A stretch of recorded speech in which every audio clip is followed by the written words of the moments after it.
Good morning, everybody. Thanks for coming out on this gorgeous day. We appreciate you being here. My name is Kim Jondal. I am the Communications and Education Director with the State Historical Society.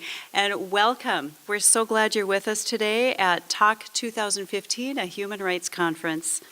How many of you have had a chance to go through and tour the new Heritage Center since we opened in November? Can't hear? Oh, okay. You know what? I'll take this out and get it a little closer. Excellent. It looks like a lot of you have been in the building before, so if you haven't been here, we encourage you to go through our beautiful new 4 galleries when we're done today. Thank you for your interest in today's important topics that affect North Dakota and affect the world. Our most pressing global challenges can't be solved by any one person, but together we can instigate positive changes by forming partnerships, educating others, and having valuable discussions such as we're having today. We're excited to welcome our inspiring speakers this morning, including global humanitarian Shannon Galpin, Senator Heidi Heitkamp, Scott Davis of the Indian Affairs Commission, and Attorney Tim Purdon. Thank you all to our speakers for making time in your busy schedules to join us for this important conversation. I'd also like to thank the generous sponsors who have made this conference possible today. And that would include the United Tribes Technical College, the North Dakota Humanities Council, and the State Historical Society of North Dakota Foundation. I'd ask the following sponsors to stand as I read your name. If Russ McDonald, President of United Tribes Technical College, is here, Brenna Doherty Gerhart, Director of the Humanities Council, Claudia Berg, Director of our State Historical Society, and Virginia Nelson, Director of our Historical Society Foundation. Please give these people a round of applause for bringing this conference together. A few housekeeping matters. Probably most importantly, we get asked more than anything, where are the restrooms? If you go out to the left or to the right, you'll find restrooms down either hallway. We have a very fast-paced conference today with a lot of exciting things. We will have each speaker give their talk. We'll try to have a Q&A session afterwards, and then we'll allow you about 10 minutes for a break if you'd like to use restrooms or get another cup of coffee in between. Please feel free to get coffee, water, and fruit at the registration counter. And after the morning session in here, we'll move out to the Missouri River Event Center, and we will have Senator Heidi Heitkamp giving a presentation at that time, followed by a panel discussion with our wonderful speakers from today. We encourage you to ask questions along the way today.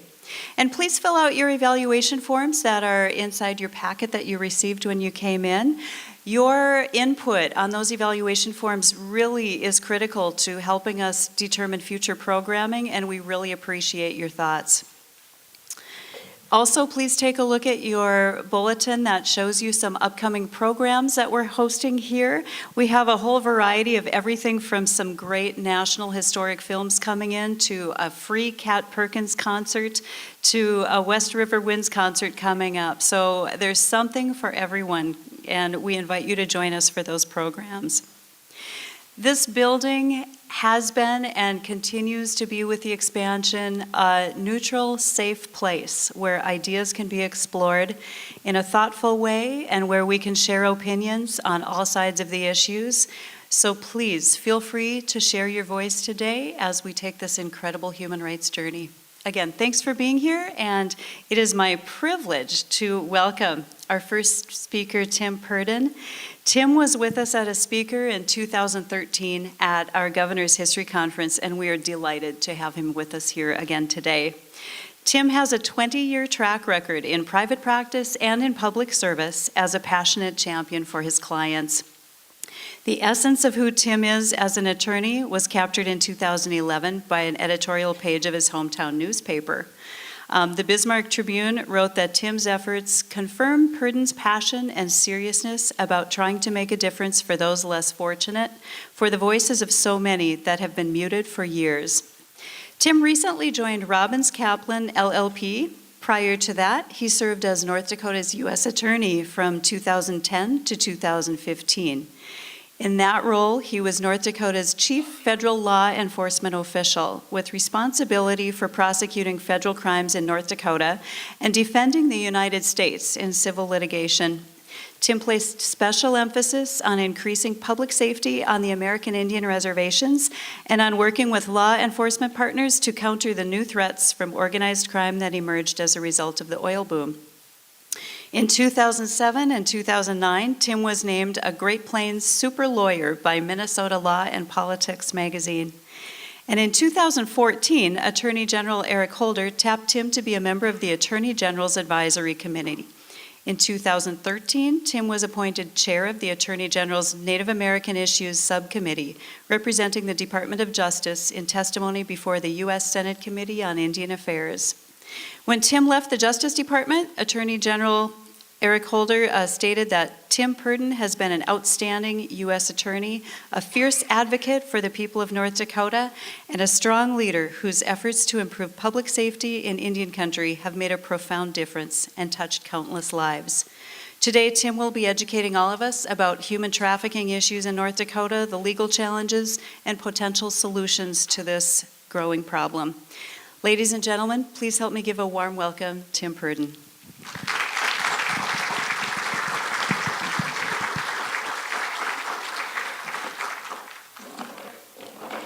First, can you hear me? Yes. All right. I hear you, right? Okay.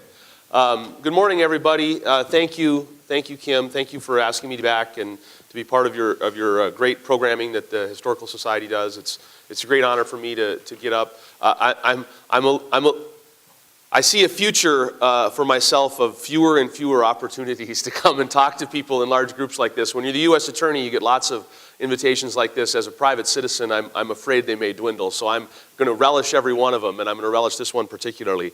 It was my privilege to serve as North Dakota's 18th U.S. Attorney from the August of 2010 to March of 2015. It was a 5-year run. It was the best job I will ever have, working with the great lawyers here in North Dakota every day who prosecute federal crimes, and with my colleagues across the country, with Attorney General Eric Holder and the talented folks at Maine Justice. When I was sworn in, or in preparation for my nomination as U.S. Attorney by President Obama, one of the things they ask you to do is to sit down and come up with your top priorities. What will be your priorities as U.S. Attorney? And so in the spring of 2010, I underwent that exercise. And my priorities at the time, I still have the memo. It was a 2-page memo that I gave to Attorney General Holder. Public safety in Indian country, security of the northern border, working along with our Canadian allies to make sure that the border was open for trade but closed for crime. And number 3, continuing the great work combating organized crime, drug trafficking in the Red River Valley. Those were my 3 top priorities in August of 2010. That's because the Bakken oil boom did not exist at that period of time. It's less than 5 years ago. No one was talking about potential crime problems in Williston and Minot and places like that. For me, the shift began in the spring of 2012. That's just 3 years ago.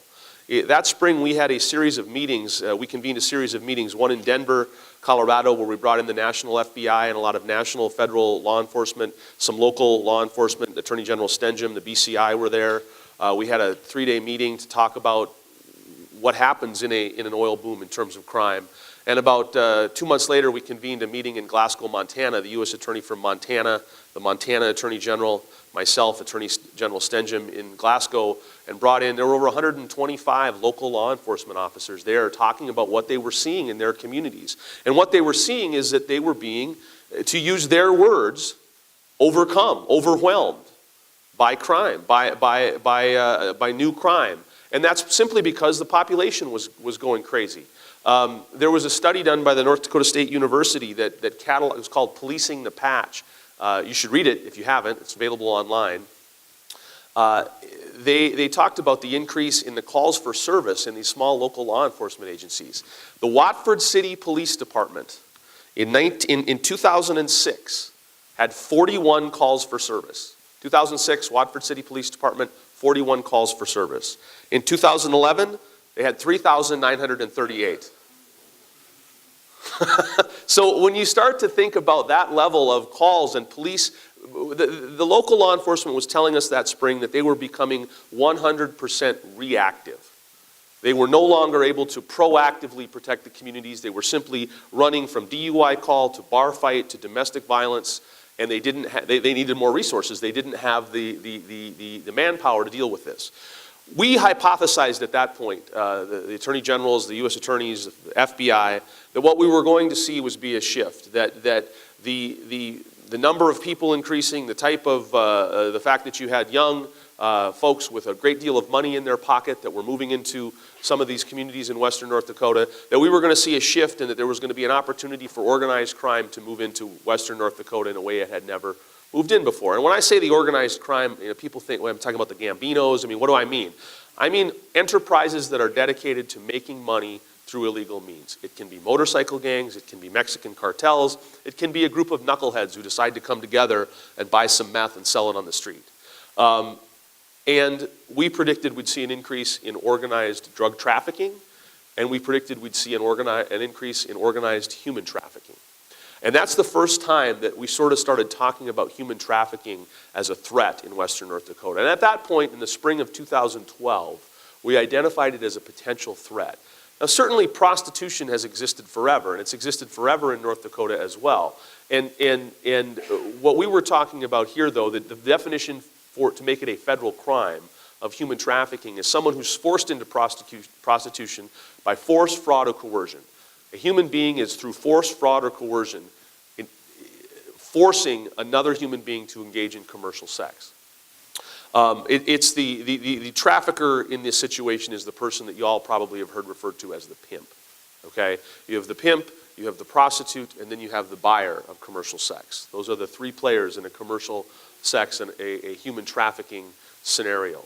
So we had identified this threat in the spring of 2012, and over time, we saw the number of prostitution arrests by local law enforcement officers ticking up in Bismarck, in Watford City, places like that. And again, that sort of reinforces the idea that, well, what's really going on here?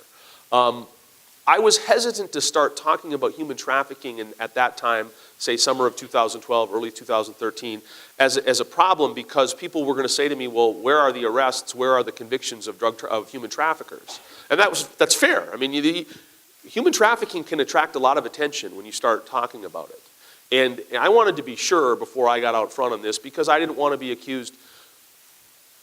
I have the freedom now to talk a little bit more freely, as I don't represent the Department of Justice. I will say that at that point in time, I personally was being accused as being anti-oil because of some of the discussions I was having about the increasing in crime in western North Dakota. And I didn't want to give those folks who would choose to criticize me that way ammunition by saying, well, look, Tim's talking about human trafficking, and what's he talking about? He doesn't have any arrests. So I was very, very careful about how I talked about it. Now, for the record, I want to say I'm not anti-oil. I think the oil development is one of the greatest things that's ever happened in the state of North Dakota.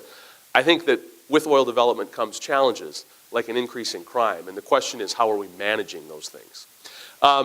So for me, this changed in October, November of 2013.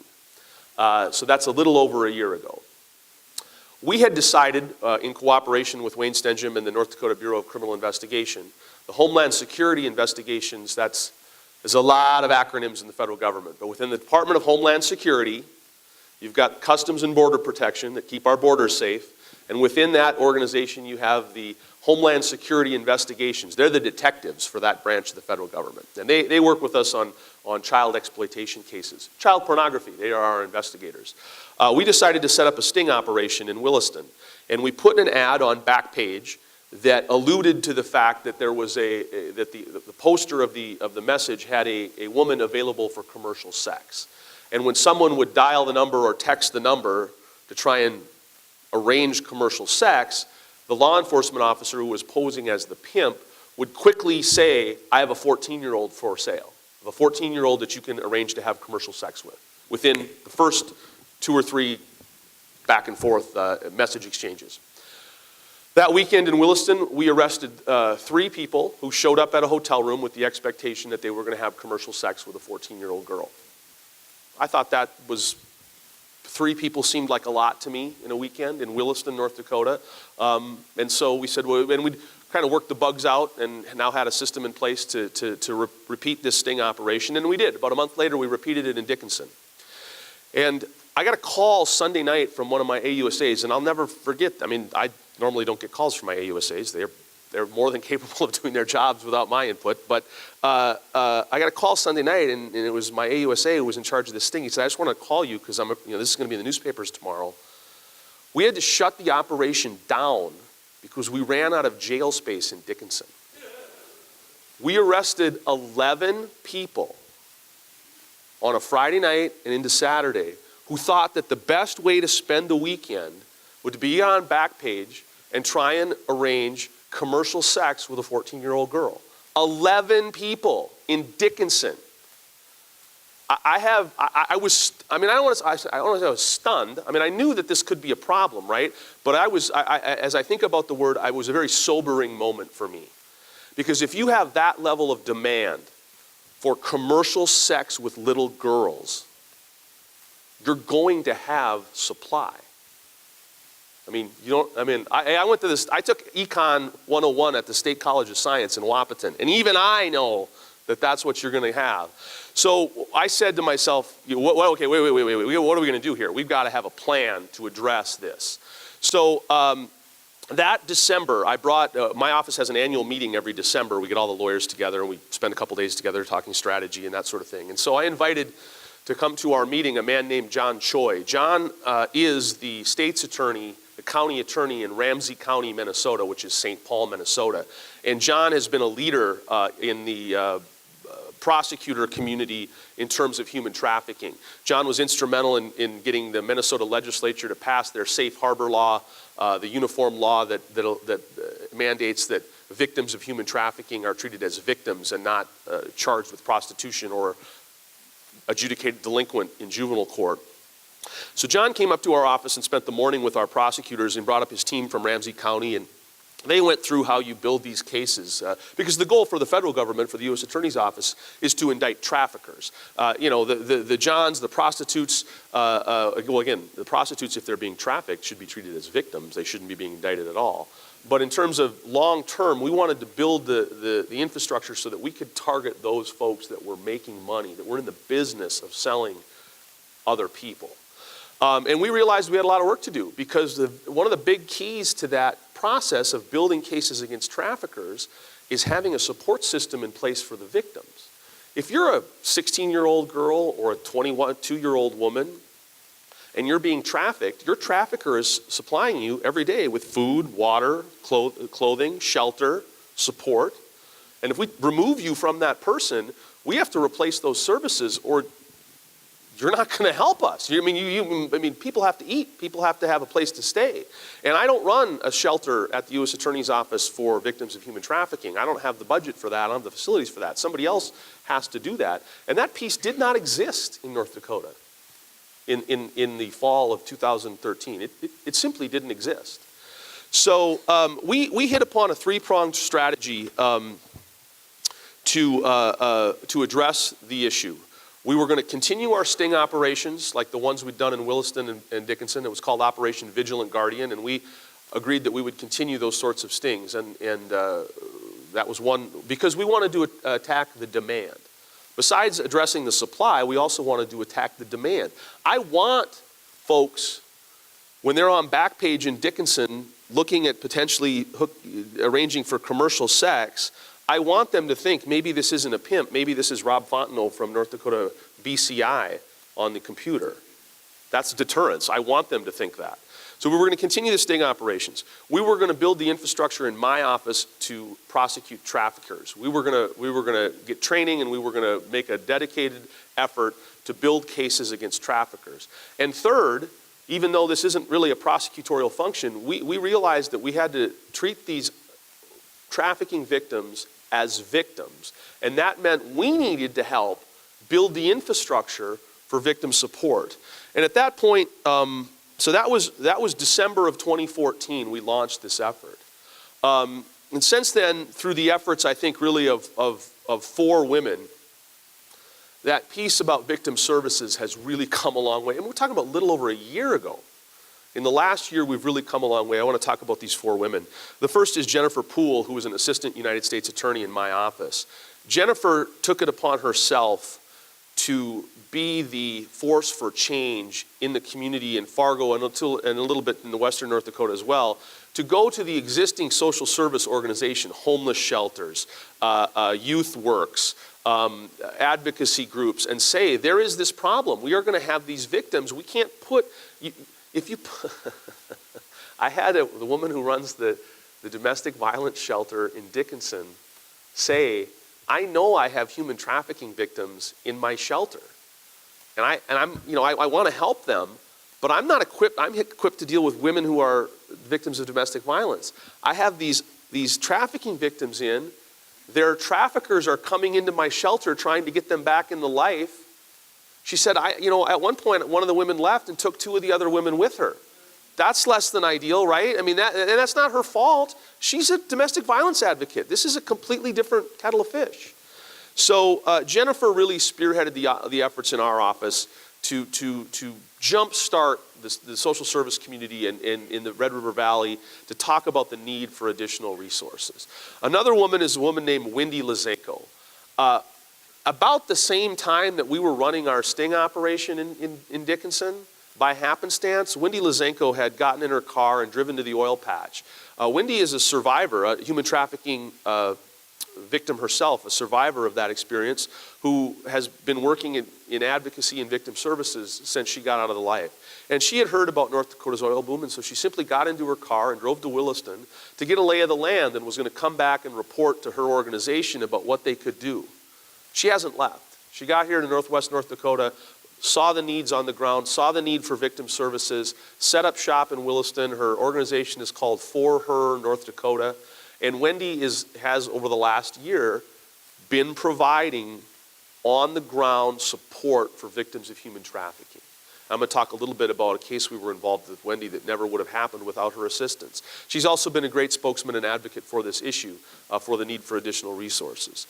A third woman that was involved in this issue is a woman named Christina Sambor. When this all started, Christina Sambor was a junior associate at a law firm in Bismarck. And I'd known Christina. She'd worked in the federal courthouse, and she was talking to me about her job at one point, and I said, okay, well, you're being a lawyer, how do you like it? Well, I don't know. I said, well, what are you passionate about? She said, well, the best thing I ever did was the year I spent between college and law school when I worked for the Polaris Project, which is the original anti-human trafficking group. She said, I'm really passionate about that. I said, well, you should do what you're passionate about. And I helped Christina, I helped Smalley. She got a Bush Foundation fellowship, quit her job, began studying what North Dakota needed to respond to the victims, to help victims of human trafficking, and eventually, with a number of others, brought a coalition of existing groups, including the North Dakota Women's Foundation, North Dakotans Against Child Abuse. There are others. There are 5 stakeholders in what became known as FUSE, the Force to End Human Sexual Exploitation. And today, Christina Sambor is the executive director of FUSE, an organization that didn't exist a year ago. And their sole mission is to advocate and help organize, advocate on behalf of services for victims at the state legislature, and organize the infrastructure across the state. A year and a half ago, that organization, it didn't even exist. And then the fourth woman is Senator Heidi Heitkamp, who you're going to hear from later today. Senator Heitkamp has led the effort nationally to ensure that all states have a safe harbor law which mandates that victims of human trafficking are treated as victims and not charged in the criminal justice system or put into the juvenile justice system and detained in that system. North Dakota has a uniform law, this legislative session that's been making its way through. I'm confident that at the end of the day, I should maybe say 4.5 women. I saw my senator here, Senator Erin Oban is here as well. Erin? There she is. Stand up, stand up. She's not going to stand up. All right. Well, Erin has helped as well as a number of folks in the legislature to push this important legislation forward. I don't know the status of all of it, but they still got a couple of weeks left. North Dakota needs to join Minnesota and the other dozens of states that treat human trafficking victims like victims. North Dakota needs to appropriate the money necessary to set up service systems for these victims. So those folks have been instrumental in moving the ball forward on that prong about victims. That's not something in a prosecutor's office you can do, but through Jennifer, we advocated and we tried to lead on that, and we've been somewhat successful. So that's the victims prong. The other prong that we talked about was the sting operations. Those operations continue. I met with the North Dakota State's Attorneys Association, the state county prosecutors. I think that those sting operations should continue on Backpage, on Craigslist. We should continue to try and snare those who would contribute to the demand for the sexual suffering of others. But I do think that long term, most of those cases need to be prosecuted in state court. Federal courts are courts of limited jurisdiction. Our office in Bismarck, we only, even at the top of the oil boom now, the 4 or 5 prosecutors there, we're only doing 400 cases, 350, 400 cases, 350, 400 defendants a year. That's not a very large number of people when you compare it to the state criminal justice system. And so we need to focus the resources of the FBI, the DEA, the Homeland Security, the AUSAs on the most impactful cases, and those are the ones against traffickers. So over time, I'd like to see the sting migrate to the state system.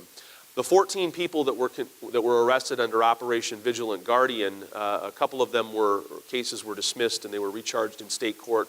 That's because in any group of 14 like that, you're going to have a range of culpability.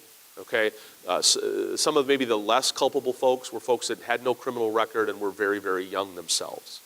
Some of the most culpable folks were people who, for instance, inquired of the officer posing as a trafficker who said he had a 14-year-old girl. Perhaps you're more culpable if you say, well, do you have anybody younger than that? Perhaps you're more culpable if you say, how much just to buy that 14-year-old from you? I don't want to just have commercial sex with her. How much for me to purchase her from you? So those more culpable folks ended up getting federal prison time to the tune of 4, 5, 6 years. Some of the middle folks got sentences. The most common sentence was a year and a day in federal prison, making them a federal felon. And there were a couple of folks that the judge ended up sentencing to no jail time. My office was very disappointed by those no jail time sentences. That's fine. The judge is the judge. He gets to make those determinations. And so my point is if we're going to have folks getting no jail time in the federal system, they should certainly be handled by the state court so that we can focus on the traffickers. And so now I want to talk about the traffickers. I want to talk about some of those cases. Because we were able to build the victim services and because we prioritized this area, we were able to build some cases.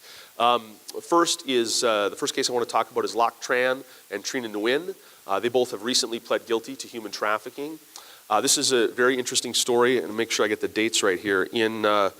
In May of 2013, FBI and Minot Police, May of 13, FBI and Minot Police raided a business establishment called the Man's Club in Minot, where they discovered a classic human trafficking setup, an office up front, rooms in the back with mattresses, number of women, most of whom didn't speak English, a menu of prices and services. And the FBI, the great victim witness advocates at FBI met with the women there, and we weren't able to get anybody to say, I'm here through force, fraud, or coercion. And that was early on, and maybe we didn't have the services set up that they felt we could give them the support that they were getting from the traffickers. The crazy thing about this case is the people who were in charge that day were arrested by Minot Police and charged in Ward County with criminal cases. They bonded out and within 72 hours had moved to Dickinson and restarted their business. How much money must you be making if your response to being arrested for trafficking is to bond out and simply move 300 miles, 250 miles west and start over? Subsequently, both Trina Nguyen and Lach Tran were indicted. They were indicted in September of 2014. 8 federal counts of human trafficking. They've recently pled guilty. I want to talk about another case, Lavelle Durr. Lavelle Durr was a man from Milwaukee who was arrested in Minot and charged federally with trafficking 2 women that he had brought from Milwaukee to Minot. This case, and Mr. Durr pled guilty and received a little under 2 years federal prison time. But this is a case that stands for what I'm talking about in terms of victim services. The victim in that case was lucky enough to get in contact with Wendy Lizenko. FBI got her in contact with Wendy Lizenko, and Wendy was able to provide those services for her, a place to sleep, an idea where her next meal was coming from. And Wendy brought that victim down to the federal courthouse in Bismarck from Williston, and she testified. And I was in the hallway outside the office of the AUSA while they were preparing this victim to testify. And this is somebody who did not want to be in the federal courthouse that day. She was not interested in this part of her life at that point. A very, very difficult witness. But at the end of the day, she did testify, and her testimony was key to the eventual conviction of Mr. Durr. The only reason she testified was because of Wendy Lizenko. Without Wendy's help as a victim's advocate, I have no doubt that that woman would not have shown up at the court that day, and if she had, would not have testified in a way that would allowed us to move forward. So when you talk about how do you treat victims here, it's not just because we're human beings, and these people have been through really the most horrible thing anyone could go through. Selfishly, as prosecutors, we need to provide these victims with services, because if we don't, we're never going to indict and convict the real villain here, the commercial sex trafficker. So that piece, every dollar that goes to victim services is a dollar that goes towards the eventual conviction of traffickers. Another case that was recently indicted, how many of you here have seen the movie The Outsiders about the oil boom in Williston? Few people have seen that. You recall the part of the movie where the pastor has the guy who's living at the shelter, who's a registered sex offender, and he's very concerned that the church is going to find out. So he moves the guy into his basement. You know what I'm talking about? That part of the movie. That guy, Keith Graves, currently facing federal human trafficking charges on allegations that he ran a human trafficking ring out of a hotel in Williston.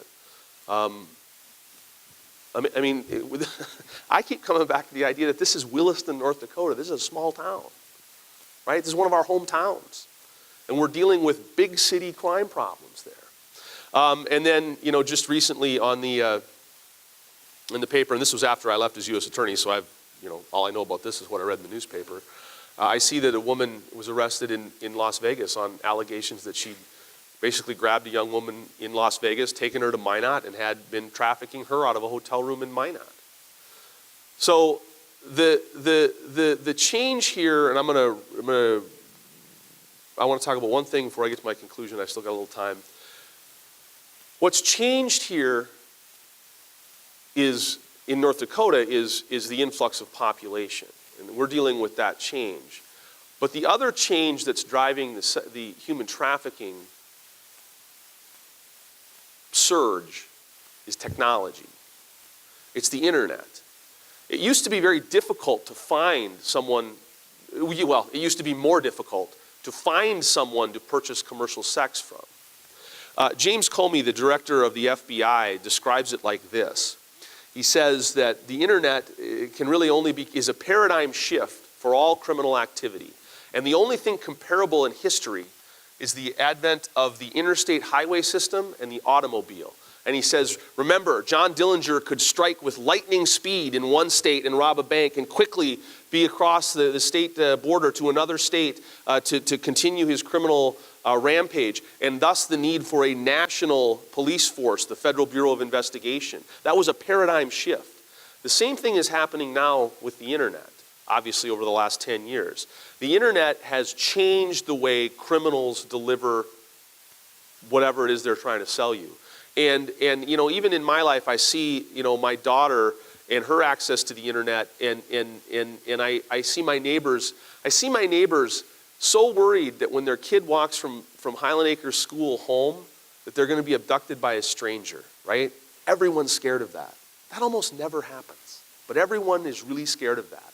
That same kid gets home, goes into their room, shuts the door, flips on their iPad, and now every criminal in the world has access into your home, into your daughter's bedroom, and into her mind. And we don't supervise that the way we should. The internet is used to recruit by traffickers, and obviously through Backpage and other sites of that nature, is used to advertise the commercial sex for sale. And so the coming together of those two things, the oil boom and then this larger technology change, is what's really driven this, I think, in western North Dakota. That being said, I've got just a few closing thoughts and then we'll have some questions. Now, I've talked a lot about the cases in the western part of the state and the oil boom. I don't see this as necessarily just a western North Dakota phenomenon. Human trafficking takes place in Fargo and Grand Forks and Moorhead and eastern part of the state as well. And we need a statewide response. Part of the problem in the oil boom area is that it's a lot of infrastructure has been underdeveloped. It's been sparsely populated. So you have fewer mental health facilities, fewer chemical dependency programs, fewer cops, fewer judges, fewer prosecutors. So the influx of population to that part of the state has revealed those fissures in our criminal justice and our public safety position. So we need additional resources there just to keep up with the growing population. But across the state, there's going to be need for additional resources because this isn't just a Bakken problem. We need funding, additional training for law enforcement. I still, when I was U.S. Attorney, and again, we've only really been talking about this for 18 months. It's not surprising that you still sit in training with law enforcement officers and they say, well, isn't this just a great way for a hardworking gal to make a living? Well, I mean, set aside a lot of that comes from what John Choi calls the pretty woman syndrome, right? We've all seen the movie Pretty Woman, and that's our view of prostitution. Well, I mean, if you asked me right now, what percentage of women who are prostitutes are victims of human trafficking? Well, I might not say 100%, but I might say 98 or 99. I mean, very few women actually make this choice to do this. There is some element of force, fraud, and coercion in most of these situations. Now, is it enough to prove beyond a reasonable doubt in federal court? Well, that's probably a lower number, but we still have that idea with local law enforcement, well, I shouldn't say, with some federal law enforcement as well, that we have to educate and get them to understand what these victims are going through, teach them how to investigate these cases, tell them that you pull over a car and it's a guy and a couple of women and they're coming from Milwaukee and it doesn't really appear where they have a job in Williston. Well, okay, maybe you should ask a few more questions about what's going on there. So we need additional training for law enforcement. We need additional resources for these service providers to provide services for victims. The state is working on that, I know, but that can't be overstated. And then finally, we need to move forward on these safe harbor laws and the laws that make the law in North Dakota that victims are treated as victims. So the end result of all of that, everything I just talked about, 18 months of effort, I went through here and we've achieved in the U.S. Attorney's Office in North Dakota the conviction of, 5 or 6 traffickers. Okay, is that a good use of our resources? I mean, that's only six criminal defendants, right? I said we do about 350. So we're still doing far more cases on the reservation, and the organized drug trafficking has just exploded in the U.S. Attorney's Office in Bismarck because of the increasing drug trafficking. So is this a good use of our resources? Only 6 defendants. And I still have people say, well, yeah, no one will say to me anymore human trafficking doesn't exist in North Dakota. They know better than that. But they might say, well, yeah, but it's really not that many. It's not that many. So are we really going to create this whole apparatus to try and get these smaller number of traffickers and these relatively small number of victims? I have 2 responses. Number one, I think there's a lot more than a few folks doing this. But beyond that, yes, we are going to do that. What is a more horrible crime than what I'm talking about? What is a more horrible crime than advertising and selling a 14-year-old girl for commercial sex? What is a more horrible crime than keeping a woman, age 22, 23, drugged up every morning so she's dependent on you and forcing her to have sex multiple times with the guys you're luring in on Backpage? If there is one victim in North Dakota of this crime, we need to use all the resources we can muster to fight it, because it is the most horrible crime that you can possibly imagine. I guess we got time for questions? Yep. So I'll open it up. Anybody got any questions? Yes, ma'am. Hi, I'm a teacher at the Youth Correctional Center, and I just had a very interesting conversation with one of my And obviously this young lady had already been approached by a trafficker and had painted the pretty woman picture for her. And this all came about because of that recent 14-year-old. And she was like, oh, they're not going back to their family, they're going to, foster care or whatever. But I think you should add another priority to your list, and that is to intervene with these potential victims. I work with a very vulnerable population. These guys are painting the life of. Right. So that is, and of course, I'll just make one point. She said my priorities. I don't have priorities anymore. I'm a private citizen. So this is on you. This is, and I'm being a little facetious, but my point is, this can't be about one person. This has to be about the community. But you've now moved on to phase 2, which is coming. And Christina Sambor and I have talked about this. Christina at Fuse, the Force to End Human Sexual Exploitation. There needs to be a public relations campaign here too. The next phase is educating public. I was being interviewed by the Dickinson Press, and I was being asked about, tell me about the demand, like the purchasers. Like, who are these guys that are buying this stuff on Backpage? And I said, I mean, it's a sad commentary that I have to say out loud, it's not cool to buy sex. Okay, that's not cool. You shouldn't do it. You certainly shouldn't do it and then go to work the next day and tell everybody how you did it and have your buddies say, that's awesome. Okay, we have to change the way society thinks and talks about this. Now that's not easy, but we got to start because enough, right? So, I mean, I was kind of disappointed that Dickinson Press didn't put that in the article because I really wanted to have that in the article that I was saying it's not cool. I thought that might have been a start, but that's part of it. But you know what? That takes money, okay? Think about, the anti-smoking, the anti-drug, the Mothers Against Drunk Driving. Think about that stuff. Okay, it takes money, okay? The oil boom has brought tremendous prosperity to North Dakota. That is wonderful. The unemployment rate is whatever it is, 1%, okay? But it's brought new problems. And we need to take some of those resources that have come with this to deal with the fundamental problems, some of the problems that have come along with this. And I would suggest that our hometowns in western North Dakota developing big city crime problems, I'm not sure what should be above that on the list in terms of resources. Maybe clean water, maybe. But definitely that, okay? And this is a part of it, and an important part. So is the increase in organized drug trafficking of heroin and methamphetamine. And so the resources are for more cops and more prosecutors and more victim service providers, but part of it is also, just educating people and changing the way society thinks about this. That's going to take resources, it's going to take money. It's going to take resources from NGOs, service provider groups, associations. I would suggest that if I was, say, the public relations person for oil company X, that might be a real good use of a couple $100,000 to start the oil company X anti-human trafficking campaign. Why is it that I'm the person coming up with that idea? Okay? Other questions? Don? Yeah, you talked about resources, and one of the available resources that are available to everybody here is if you go on to the website and Google in the Blue Campaign.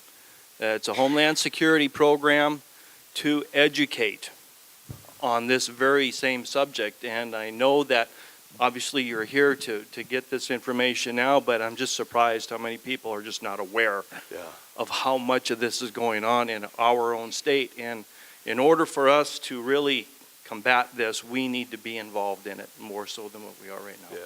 DHS, Department of Homeland Security, has brought trainers out here. Heidi Camp brought trainers out here through them to train local law enforcement. They have great resources on public education. The FBI is very engaged in this. And let's be clear, I mean, there's no divide in law enforcement here. Attorney General Stenjum and I, spoiler alert, we have sort of different political outlooks.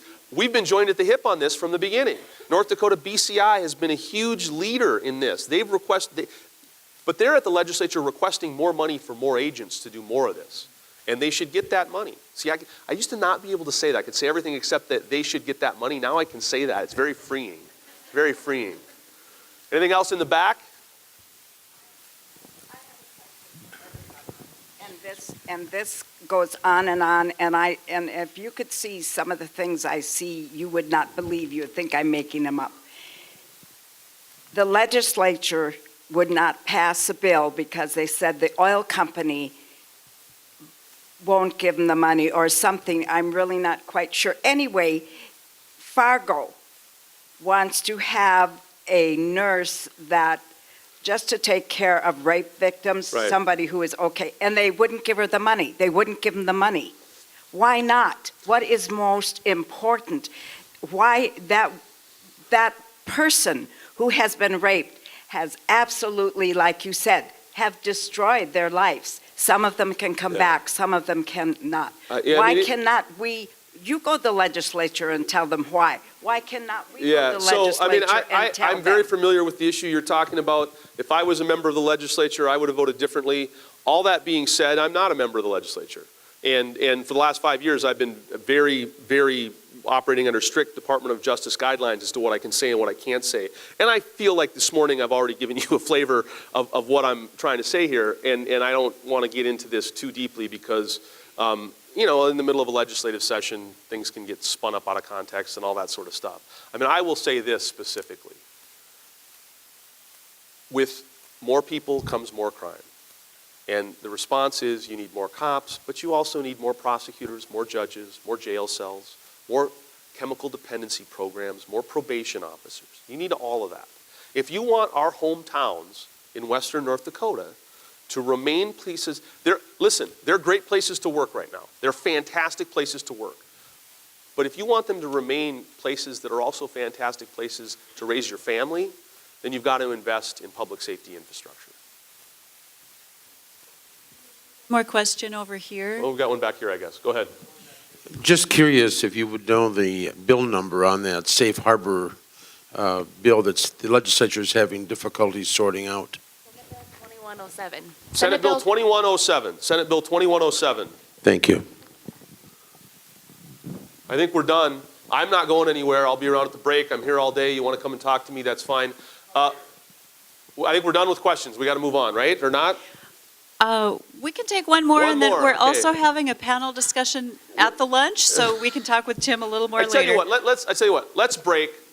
I'm not going anywhere. I'll be here. Come down. I'm going to come up and get coffee. A question, come and talk to me, and we're going to have more questions later. Thank you very much.